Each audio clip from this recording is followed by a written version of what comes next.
Magandang araw. Narito ang ilang hakbang sa pagluluto o pagsasaing ng bigas upang maging kanin.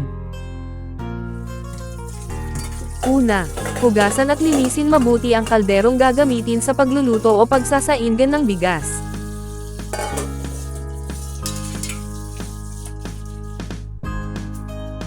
Ikalawa, magtakal ng bigas ng naayon sa dami ng iyong sasaingin.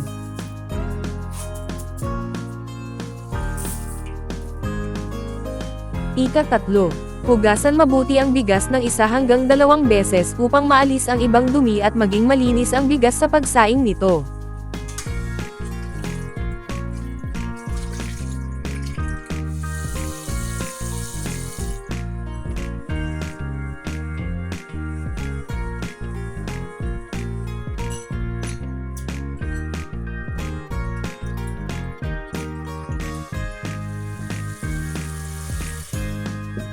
Ika-4, tubigan ang bigas ng naaayon sa dami o sukat para sa pagkakaluto nito.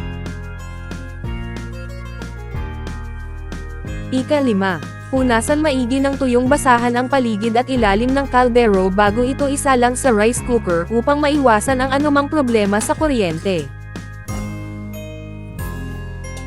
Siguraduhin din tuyo ang kamay at ang plug ng rice cooker bago ito isaksak upang tayo'y maging ligtas sa posibilidad na pagkakakuryente. Pindutin pababa ang cook switch ng rice cooker at tignan kung tama ang ilaw ng cook indicator ng rice cooker. Antayin itong kumulo hanggang sa lumipat ang indicator sa warm at ang switch.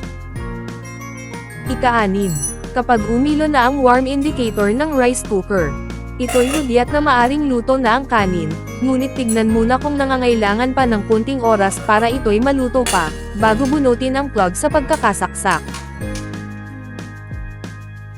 Munting paalala para sa kaligtasan. Siguraduhin nabunot ng maayos ang anumang appliances na di kuryente lalo na kung ito'y di gagamitin o tapos ng gamitin. Nang sa ganon ay maging ligtas tayo sa posibilidad na sakuna. Hanggang dito na lamang po. At maraming salamat po sa panonood. Naway sa maikling kong video tutorial na ito ay may matutunan po kayo, sa mga hakbang kung paano po magsaing. Maraming salamat po.